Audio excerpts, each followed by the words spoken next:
Hello everyone and welcome to today's video. Now today we are going to be talking about patch notes 3.06 for Valorant, and it obviously has some buffs and nerfs to Jett, Skye and KO, and a change to some Radiant crates just to make it easier to plant for attackers.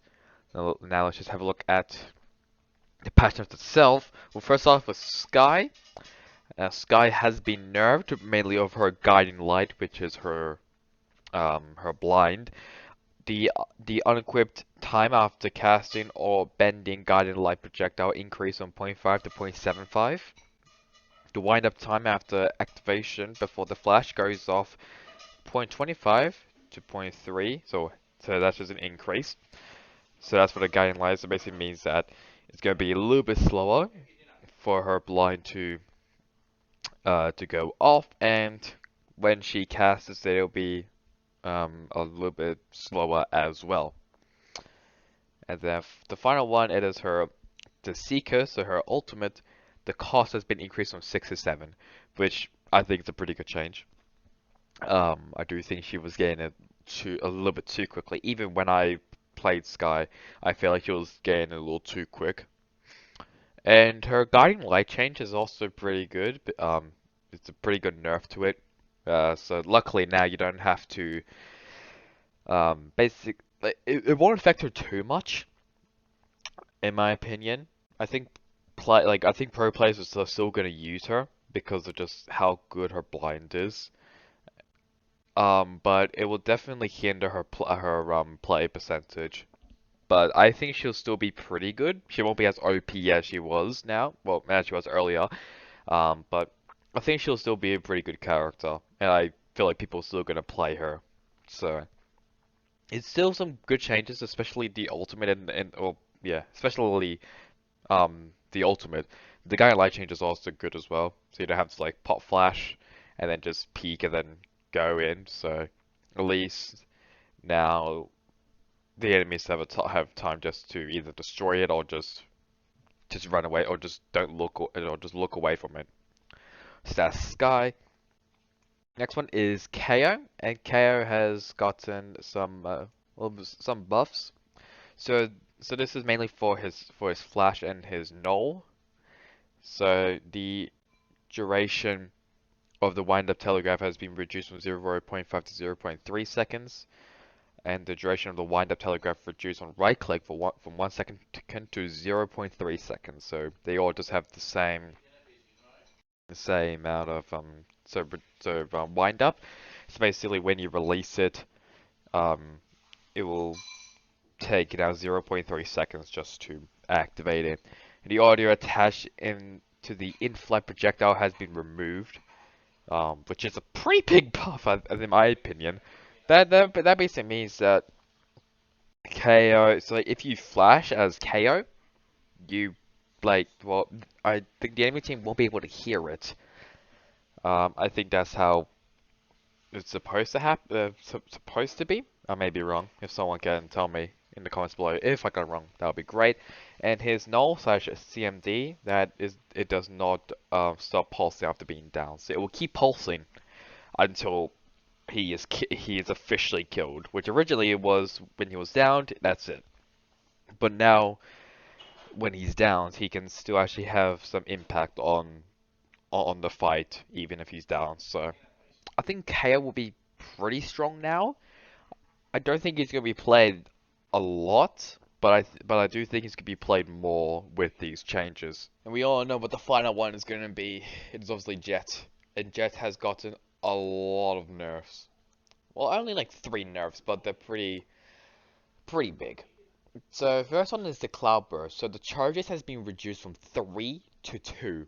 This basically means that you only have 2 smokes. Which is obviously a big nerf if you want to be very aggressive. You also have to think as well. Should you do you want to be aggressive going into a site, or do you just want to just have just use one smoke and then save the other smoke? It's obviously you need to obviously think. So that's fun. So the and her Blaze Storm has also been nerfed, mainly the right click. So the right click, so the first one, the alternative fire, kills no longer recharges jet knives, which is pretty big. Um, so no more Korean jet, obviously, no more Korean jet, which is sad. But basically, you only get one shot, and that's it. If you use right click, that's it. Not that's over. However, if you use, the left click, I think your knives will regen, if I remember correctly. I really can't remember. But maybe they don't. I don't know. I can't remember. But definitely, that's definitely a change that stood out to me the most. So if you want to play like a Korean jet, that will never happen again. You cannot do that. You basically you practically need maybe a frenzy with you, or even a shorty with you if you want to go aggressive. So it, that may happen. I don't know. And the final Blade Storm change for her right slash alt, well, yeah, so for right click alt fire, it is the fire damage charges are reverted. Damage and amplifiers will mirror the left click. So I think so I'm trying to remember, there is a fall off from the 20 or 25 meters. So basically, the right click will also be the same damage multiplier. So basically, I think the headshots at times 2, the right click will also be a times 2, and the damage will be exactly the same as um, a as a left click. But but yeah. So Jet, that's it has definitely gotten her less powerful. I think, in my opinion, I think Jet will still be played, but not a lot now. But like, obviously not a lot with these changes. I feel like Reyna is probably gonna take over, and well, I think Raze and Reyna are definitely gonna take over. I think Phoenix may be in it a bit. They still need to change some stuff to Yoru. They have not done anything to Yoru yet, and I think Yoru needs some changes to his kit. I'll probably make another video about that, of like what I want Riot to do with Yoru, because I have played some Yoru to know what he needs. But obviously I'm not a pro player, so I don't. So I may be just talking out of my ass. So that's all the agent updates done, all the agent changes. Let's now move on to the maps, and this is obviously the same patch that Fracture has been released to all of the modes, so unrated, comp, deathmatch, spike rush, and the other game modes like Snowball Fight Replication, um, the other ones I can't remember. But so these are for, I think, 5 maps. I can't remember. I think 5 or 4 maps. And this is for the Radiant crates. Now, this is basically just for the defenders to plant a lot easier and to basically have less players like shooting at them when they're planting. So some of the Radiant crates has been basically unpenetrable. So for Fracture, the tunnel to generator slash canteen areas can no longer be bullet pended, so aka warbang. One crate on B side is no longer pennable. So you can see like the picture there of like before and after. For Icebox, this one's really stood out to me the most. The crate stack on B site is no longer pennable. This is to create a safer planting option for attackers. This is basically default for in Icebox for attackers. Yeah, that's a pretty big change, in my opinion. Definitely a pretty big change. Because with the Radiant Knight, because when they changed it on the Radiant Knight crates, you basically had to have a Sage. If you're playing Icebox, you had to have a Sage. Otherwise, you're practically dead and you have to use another spot. Just so she can wall off the Radiant Knight crate for being warbang, and you can have and you have like the tiny little spot where you can plant, basically to protect you. So that's a pretty big change, and I'll definitely affect how you play in Icebox and B especially. So basically, the attackers don't have to go A every time. They can also go B and you know plant there normally. For Haven, one stack of crates on C is no longer pennable. This to create a safer plant option for attackers again. So I think it's still pretty big, but you can still but you can still pennable through this crate right here. So I feel like it won't really change anything there. Like if they made that crate no longer pennable, then that would be massive. But only because they changed this crate, it's not really that much in my opinion. Ascent, one crate on A is no longer pennable. This is to create a safe option. Yep. Side for defenders this time, so not attackers.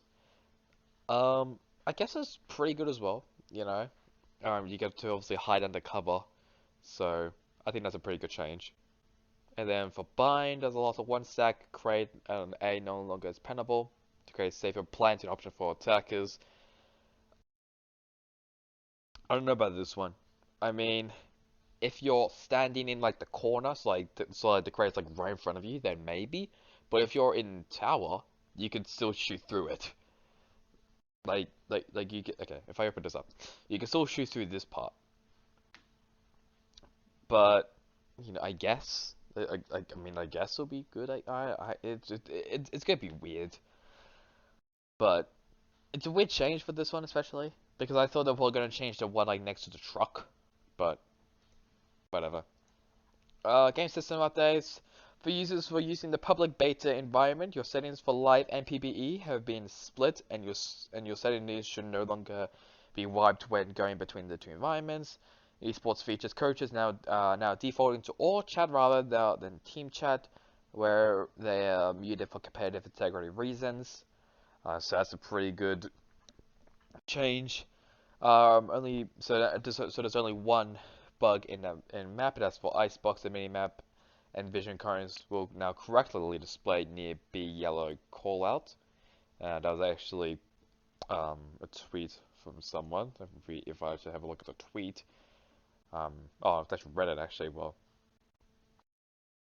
yeah. So that now been fixed. And the final one for social. Deathmatch penalties will no longer prevent you from getting banned for AFKing. So, yeah, it's a pretty good change there. Also, just one more news before I do head off. Obviously with Berlin done, there's a new Riot client coming very very soon. For all Riot games, so Valorant, League of Legends, Teamfight Tacticals, other ones as well. It's going to be a lot cleaner, definitely, a lot cleaner. Um, and you don't, yeah, so you don't have to manually download or install anything new to upgrade. You always have access to relevant news updates and information when you want it, and you'll be able to go straight to game and be in hard stuck silver when you don't. So, yeah, just a new Riot client. I think that'll be coming in somewhere in October, if I remember correctly. I think October 8th or 9th. I may be wrong though. Anyways, that's it for me now. Hope you guys enjoyed the video. Like, comment, subscribe. Goodbye.